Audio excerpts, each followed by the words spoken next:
माननीय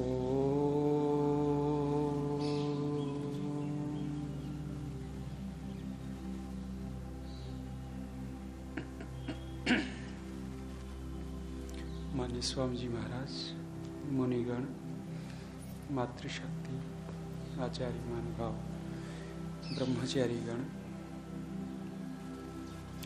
ऋग्वेदादि भाष्य भूमिका वेद संज्ञा विचार चल रहा अपना।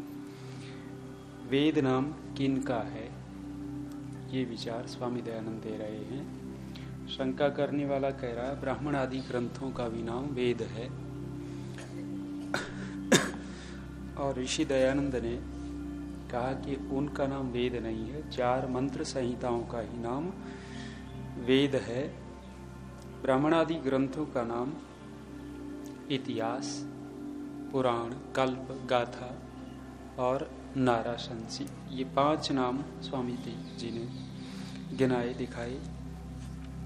अब आगे और कुछ प्रमाणों से यहाँ स्वामी दयानंद दिखाना चाह रहे हैं कि ये वेद नहीं है, ये इतिहास, पुराण इत्यादि हैं। तो न्याय दर्शन के कुछ सूत्र और वात्सायन भाष्य देते हुए कह रहे हैं, अत्र अन्यत अपि अत्र प्रमाणम अस्ति न्याय दर्शन भाष्ये। यहाँ कुछ और भी प्रमाण है न्याय दर्शन के भाष्य में। वाक्य विभागस्य च अर्थ ग्रहणात् सूत्र दिया, और इसके ऊपर वात्सायन मुनि का भाष्य दे रहे हैं। प्रमाणम शब्दो यथा लोके विभागश्च ब्राह्मण वाक्यानाम त्रिविधा। करें कि जैसे 3 प्रकार के शब्दों का अर्थ लोक में होता है, इसी प्रकार का ब्राह्मण ग्रंथों के शब्दों का भी अर्थ है। क्या है वो? अयम अभिप्राय, इसका अभिप्राय स्वामी जी बोल रहे हैं, ब्राह्मण ग्रंथ शब्दा लौकिका। ब्राह्मण ग्रंथ जो शब्द हैं वे लौकिक हैं, माने ब्राह्मण ग्रंथों में जो बातें हैं वे लौकिक हैं। न वैदिका इति, वैदिक नहीं है, माने वेद की बातें, वेद मंत्र तो लिए, उनकी व्याख्या तो की, लेकिन लौकिक ढंग से की। तेसाम त्रिविधो विभागो लक्ष्यते, उनमें 3 प्रकार का विभाग लक्षित होता है, 3 चीजें हैं। फिर सूत्र दिया, विध्यार्थवादानुवाद वचन विनियोगात, माने 3 बातें कौन सी हैं? एक तो विधि है, एक अर्थवाद है और एक अनुवाद है। 3 चीजें हम पढ़ रहे मीमांसा में भी, विधि, अर्थवाद और अनुवाद। इसको वात्सायन भाष्य का दे करके स्वामी जी खोल रहे, अस्य उपरि वात्सायन भाष्यम त्रिविधा खलु ब्राह्मण वाक्यानि विनियुक्तानि। 3 प्रकार के ब्राह्मण वाक्यों, 3 ब्राह्मण वाक्य 3 प्रकार से विनियुक्त हैं, माने 3 बातें उनमें हैं। विधि वचनानि, अर्थवाद वचनानि, अनुवाद वचनानि इति। एक तो उनमें विधि वचन है, एक अर्थवाद वचन है और एक अनुवाद वचन है। 3 प्रकार की ये बातें ब्राह्मण ग्रंथों में मिलती हैं। विधिर विधायकम, करें विधि किसको कहते हैं? जो विधायक वाक्य है उसको विधि कहते हैं। इसका भाष्य दिया, अस्य उपरि वात्सायन भाष्यम यद वाक्यम विधायकम चोदकम स विधि। जो वाक्य विधायक है, प्रेरक है, उसको विधि कहते हैं। उसमें पढ़ रहे हम, जैसे या दिया भी है, यथा अग्निहोत्रम जुह्यात स्वर्ग कामम, माने अग्निहोत्र करना चाहिए, विधान कर दिया। क्यों? स्वर्ग की कामना वाले को अग्निहोत्र करना चाहिए। तो ये विधि वाक्य दिखा रहे हैं। विधि तो विनियोग अनुज्ञा वा, विधि क्या है? अनुज्ञा, अनुज्ञा माने आज्ञा, आदेश इत्यादि। ब्राह्मण वाक्यानाम इति शेष, ये ब्राह्मण वाक्यों में इस प्रकार के मिलते हैं, वहां विधि जाननी चाहिए। जैसे लौकिक वाक्य स्वामी जी ने दिया, देवदत्तः ग्रामम गच्छेत, देवदत्त को गांव जाना चाहिए। क्यों? सुखार्थम, सुख के लिए। ऐसे ही अग्निहोत्र करना चाहिए, किस लिए? स्वर्ग के लिए। तो ये विधि वाक्य है। आगे कह रहे हैं, स्तुतिर निंदा पर कृति ही पुरा कल्प इत्यर्थवाद। अर्थवाद को खोल रहे हैं, पहला विधि दिखाया, अब अर्थवाद दिखा रहे हैं। और अर्थवाद में तीन चीजें, तीन या चार आ गई। एक स्तुति है अर्थवाद में, एक निंदा है, एक परकृति माने विरुद्ध विधि इत्यादि, और पूरा कल्प इतिहास की भी बातें अर्थवाद में आ जाती हैं।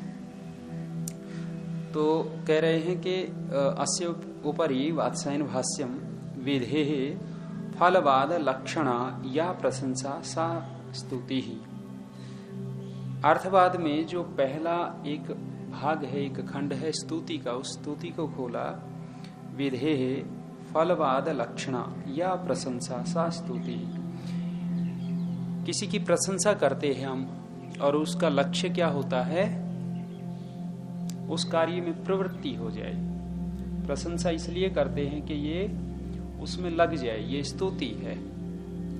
व्यर्थ में स्तुति नहीं करते। स्तुति का प्रयोजन ही ये होता है कि जिसकी हम स्तुति करते हैं उधर भाई भोजन बहुत अच्छा है,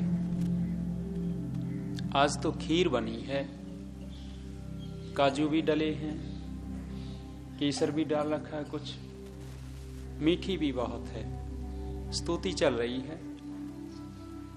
एक व्यक्ति नहीं खाना चाह रहा था, लेकिन ये शुरू कर दिया कि खीर बहुत अच्छी बनी है भाई। तो वो क्यों कर रहा है? ये स्तुति प्रवृत्त हो जाए, लग जाए उसमें, खा लेवे। तो स्तुति की जाती है किसी कार्य में प्रवृत्ति के लिए।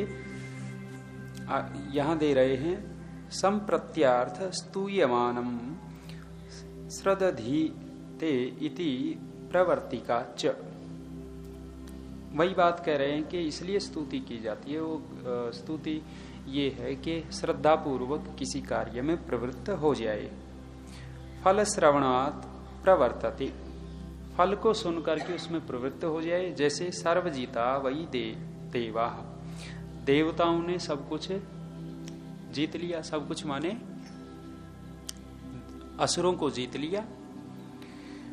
और करें सर्वम अयजन सर्वस्य आप्त्ययी सर्वस्य जित्ययी सर्वम एव एतेन आपनोति सर्वम जयति इति एवं आदि। माने वहां यज्ञ की प्रशंसा की कि इन्होंने यज्ञ किया तो इन्होंने, देवों ने असुरों को जीत लिया। तो यहाँ प्रशंसा की गई, यज्ञ किया और असुरों को जीत लिया देवों ने, तो यहाँ प्रशंसा है। और ये प्रशंसा क्यों है? कि दूसरे लोग भी यज्ञ में प्रवृत्त हो जाएं। भाव बोल रहा हूं मैं इसके। आगे करें, अनिष्ट फलवादो निंदा वर्जनार्थम निंदितम न समाचरित इति। करें किसी चीज से हटाने के लिए, किसी कर्म से हटाने के लिए क्या किया जाता है? उसकी निंदा की जाती है। शराब बहुत खराब, फेफड़े गला देती है, कैंसर हो जाता है। तो क्या चल रही है? निंदा। निंदा का प्रयोजन क्या है? उस तरफ प्रवृत्त न हो। आजकल मूर्ति पूजा बहुत चली, तो मूर्ति पूजा का स्वामी दयानंद दोष दिखाते हैं। 18 दोष सत्यार्थ प्रकाश 11वें समूलास में दिखाए। माने निंदा की। वो निंदा क्यों की? मूर्ति पूजा से विरत हो जाएं, अन्यथा मूर्ति पूजा करेंगे तो दुख कष्ट होगा। इसी प्रकार की ये निंदा दिखा रहे हैं। रावण आज जला रहे हैं ना, शायद जला दिया होगा कुछ लोगों ने, तो है जी, अब जलाएंगे, उसका भी मुहूर्त होगा।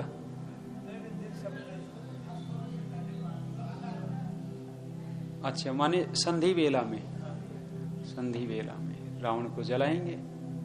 बात तो अच्छी है, संधि वेला में जैसे संध्या करते हैं और अंदर का रावण जलाते हैं।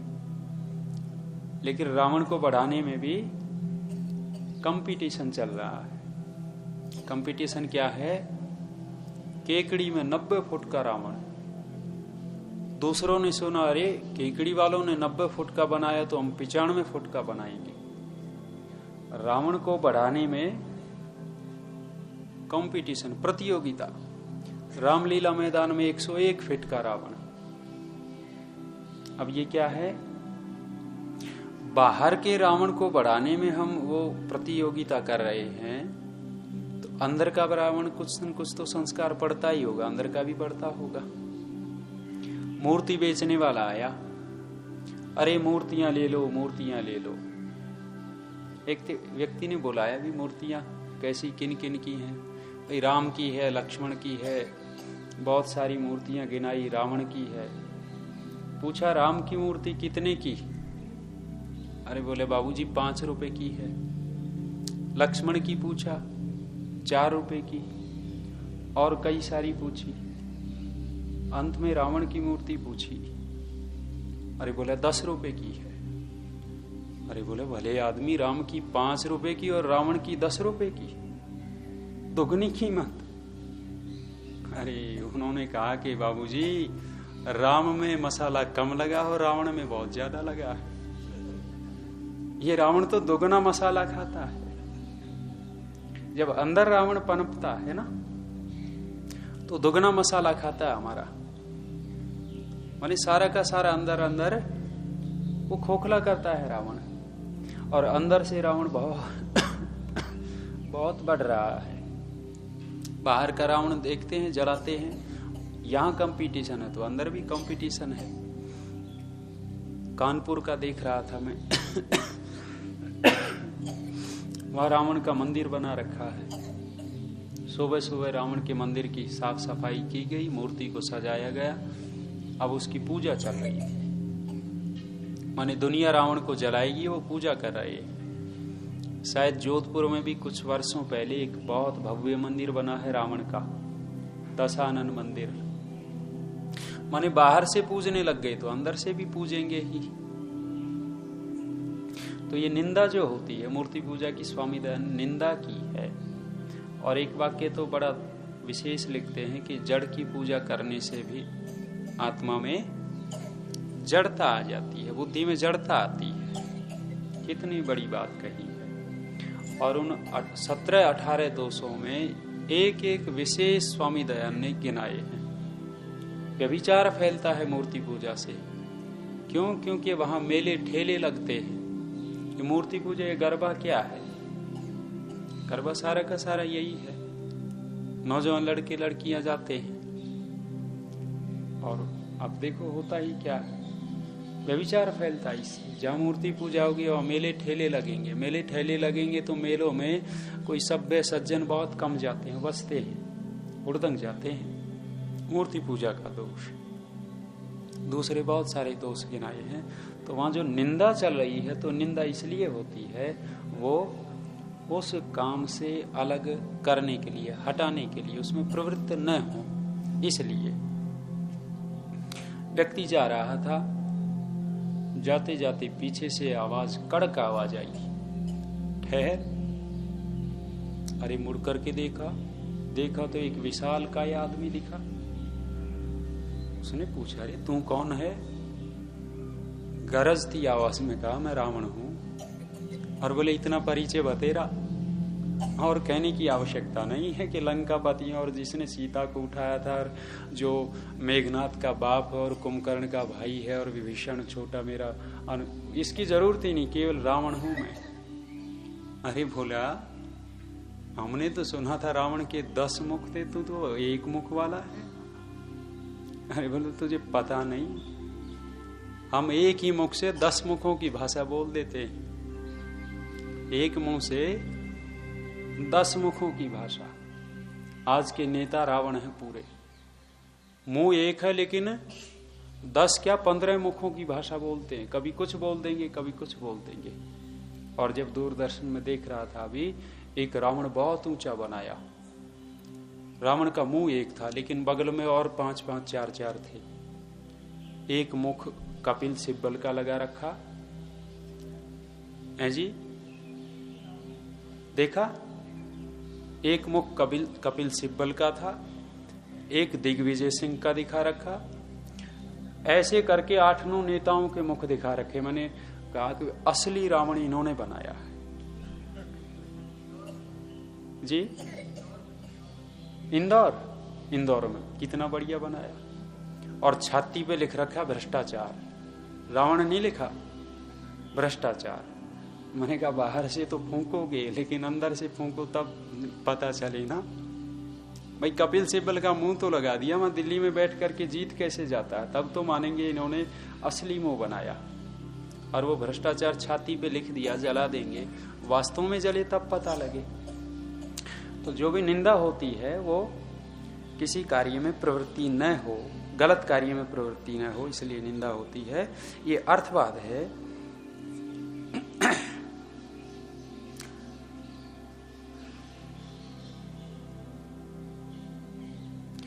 अनिष्ट फलवादो निंदा वर्जनार्थम निंदितम न समाचरेत इति स एष वा प्रथमो यज्ञो यज्ञानाम यज्ञ ज्योतिष्टोमो य एतेन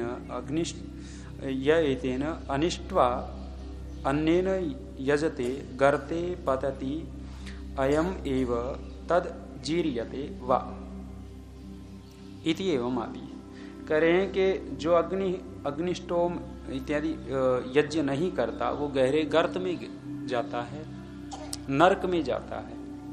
माने यज्ञ हवन इत्यादि नहीं करता, अच्छे कार्य नहीं करता, वो गर्त में जाता है। तो ये क्या है? निंदा ही है एक प्रकार की। एक तो गलत काम में प्रवृत्ति न हो वो निंदा होती है, और एक अच्छे काम में प्रवृत्ति हो जाए तब भी निंदा करते हैं। तो यह निंदा क्या की कि जो यज्ञ याग इत्यादि नहीं करता वो नरक में गिरेगा। तो नरक जो दिखाया है वो किस लिए दिखाया? अच्छे काम में प्रवृत्त हो जाए। आगे दे रहे हैं, अन्य कर्तृकस्य व्याहतस्य विधेर्वाद परकृति। तीसरा जो भाग है अर्थवाद का वो परकृति है। करे दूसरे के किए कर्म के विरुद्ध कर्म की विधि का कथन जो होता है वो परकृति है। दे रहे हैं, हुत्वा वपाम एव अग्ने अभिघारयन्ति अथ पृषद आज्यम तद ऊह चकार अध्वर्यवः पृषदाज्यम एव अग्रे अभिघारयन्ति। तो अब ये मेरी पूरी समझ में नहीं आया, मैं आचार्य जी से भी पूछना चाह रहा था, समय नहीं मिला मुझे। मीमांसा का ही विषय है, वैसे पूरा ये यज्ञ का विषय है, उनसे पूछेंगे। कल इस पंक्ति को मैं आगे लूंगा। इस पे सामान्य तो ये है कि करना जिस जगह जो करना था वो न करके कोई दूसरा कर दिया, परकृति ऐसा कुछ है। और समझ करके इसको कल चर्चा कर लेंगे। अग्नेः प्राणः पृषदाज्यम स्तोमम इति एवं अभिदधति इति एवं आदि। अगला है ऐतिह्यम समाचरितो विधि पुरा कल्पः। एक अर्थवाद कहा कि इतिहास की विधि जो होती है वो पूरा कल्प माने, ये एक चौथा अर्थवाद दिया। करें तस्माद् वा एतेन ब्रह्मणा बहि पवमानं साम स्तोमम अस्तौषन् योनेर्यज्ञं प्रतनवाहं हा इति एवं आदि। कथम परकृति पुरा कल्पौ अर्थवादा इति। इन पंक्तियों को कल और देखेंगे। स्तुति निंदा वाक्येन अभिसंबंधात् विद्या आश्रयस्य कस्य कस्यचित् अर्थस्य द्योतन अर्थवाद। तो ये दो तो हमने देखे, दो और बाद कल देखेंगे इनको। आगे चलिए, आगे कह रहे हैं विधि विहितस्य अनुवचनम अनुवाद। अनुवाद को खोल रहे हैं कि अनुवाद क्या होता है। तीसरी जो बात है, पहला विधि, दूसरा अर्थवाद, तीसरा अनुवाद। तो अनुवाद कह रहे हैं कि पहले विधि की थी उसी का कथन करना अनुवाद होता है। अनुवाद आपने देखे होंगे, इस पुस्तक का अनुवाद कर रखा है। अनुवाद माने पहले कहा था उसको बस जैसे उर्दू में पुस्तक थी हिंदी में कर दी, बंगला में थी हिंदी में कर दी, अंग्रेजी में थी हिंदी में कर दी, अनुवाद हो गया। माने पहले कथन था, वो नया कुछ नहीं किया, पुनः वही बात कह दी। अस्य उपरि वात्स्यायन भाष्यम विधि अनुवचनम च अनुवाद विहिता अनुवचनम च। करें विधि अनुवचन, विधि का पुनः कथन अनुवाद कहता है। पूर्व शब्द अनुवाद परो अर्थानुवाद, माने पहले शब्द का अनुवाद होता है, एक वाक्य बोला जाता है, फिर उसके अर्थ का अनुवाद होता है। दो बातें आ गई यहां। न चतुष्टवम ऐतिह अर्थापत्ति संभव अभाव प्रामाण्यात्। इसका भाष्य दे रहे हैं, न चत्वारि एव प्रमाणानि, करें चार ही प्रमाण नहीं है, प्रत्यक्ष, अनुमान, शब्द और अर्थापत्ति। अर्थापत्ति तो इसमें है प्रत्यक्ष, अनुमान, शब्द, अनुमान, बिल्कुल ठीक है। चार प्रमाण मुख्य रूप से करें, चार ही प्रमाण नहीं है, और भी हैं। न चत्वारि एव प्रमाणानि, चार ही प्रमाण नहीं है। किम तर्हि, इससे क्या है जी? नहीं, उपमान तो इसमें होना चाहिए। चतुष्टवम एव ऐतिह्य अर्थापत्ति, अर्थापत्ति इसमें आ गया, ठीक है, उपमान होगा, बिल्कुल उपमान में आ जाएंगे। वो चार मुख्य जो हो गए, ये चार उसके अंतर्गत आ जाते हैं। ऐतिह्य अर्थापत्ति ही संभव अभाव इति एतानि अपि प्रमाणानि। करें, इतिहास, अर्थापत्ति, संभव और अभाव, ये भी प्रमाणों के अंतर्गत हैं। जैसे प्रत्यक्ष प्रमाण को हम मानते हैं, इसी प्रकार से इतिहास को भी प्रमाण मानते हैं। जैसे ब्राह्मण ग्रंथों में इतिहास है। अर्थापत्ति, अर्थापत्ति माने एक बात को कहने से दूसरी बात अपने आप समझ लेवे। जैसे है जी, बादल वाला अनुमान हो गया। वो एक बात कही हमने, उसी बात से दूसरी बात समझ में आ जाए। जैसे हमने कहा कि बादल होता है तो वृष्टि होती है, इससे दूसरी बात क्या आएगी? बादल नहीं है तो वृष्टि नहीं होगी। इसको क्या कहा है जी? अर्थापत्ति। ये अर्थापत्ति का है, माने माता पिता से संतान होती है। दूसरी बात क्या निकलेगी? बिना माता पिता की संतान नहीं हो सकती। जैसे कबीर जी को कहते हैं फूलों में से पैदा हुआ। यदि ये प्रमाण हमारे पास न हो तो वहां स्वामी दयानंद कह रहे हैं कि सत्य असत्य की परीक्षा कैसे हो सकती है? कैसे हम जाने कि ये सत्य है और ये असत्य है? एक व्यक्ति कहता है ये बात ठीक है और दूसरा कहता है गलत है। तो वहां स्वामी जी ने फिर 5 कसौटियां दी हैं और उनमें ये प्रमाण भी दिए। तो 8 प्रमाणों में एक ये अर्थापत्ति है। वो कहा कि कबीर जी फूलों में से पैदा हुए। स्वामी दयानंद ने क्या कहा? क्या कबीर जी भगुना थे? भगुना माने भंवरा थे जो फूलों में से पैदा हो गए। और वो कहते हैं मरे जब वो तब भी फूलों में ही समा गए। मूर्खता की बात। यदि प्रमाण हमारे पास है, अर्थापत्ति यह है कि माता पिता से संतान होती है, इससे अर्थापत्ति हुई। बिना माता पिता की संतान नहीं हो सकती। ये मूर्खता की बात है कि कबीर जी वहां से पैदा हुए। हाँ, जैसे कुंती ने पैदा कर दिया कर्ण को, ऐसा इतिहास मिलता है। ऐसे ही किसी माँ से पैदा हुए होंगे और वो बेचारी छोड़ करके भाग गई हो और जुलाई इत्यादि ने वो पाल लिया। ये हो सकता है, लेकिन ये नहीं कि वो फूलों में से पैदा हुए।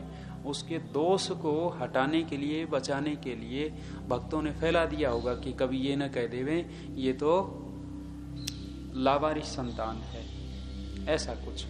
तो अर्थापत्ति। अभी मेरी बात हो रही थी एक से, मैंने कहा अभी मेरा अभी मैं जाऊंगा, प्रवचन है।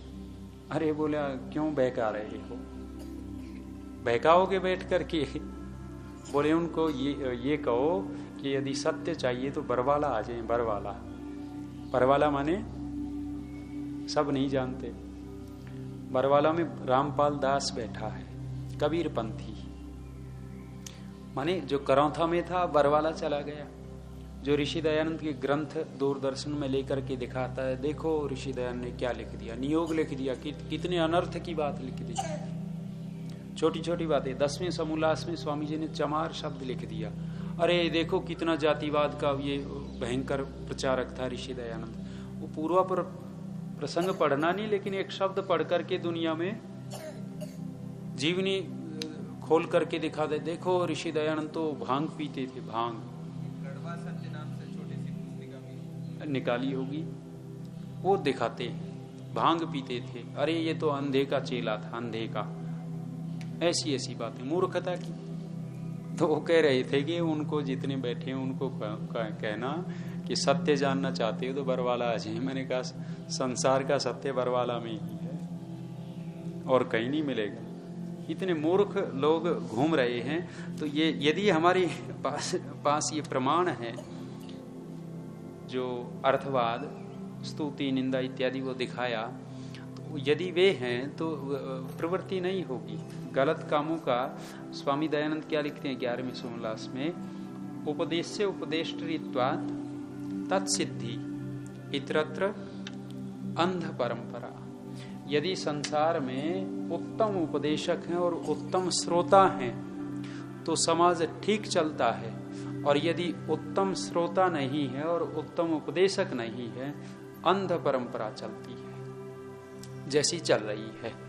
तो ये अंध परंपरा में वो रामपाल दास बरवाला में भी है, और बहुत सारे सुबह सुबह देखते हैं कृपालु महाराज, कोई जय गुरुदेव, कोई राधा स्वामी, कोई धन धन सतगुरु, और ढेर नाम गिना करके कह सकते हैं XYZ, सारे के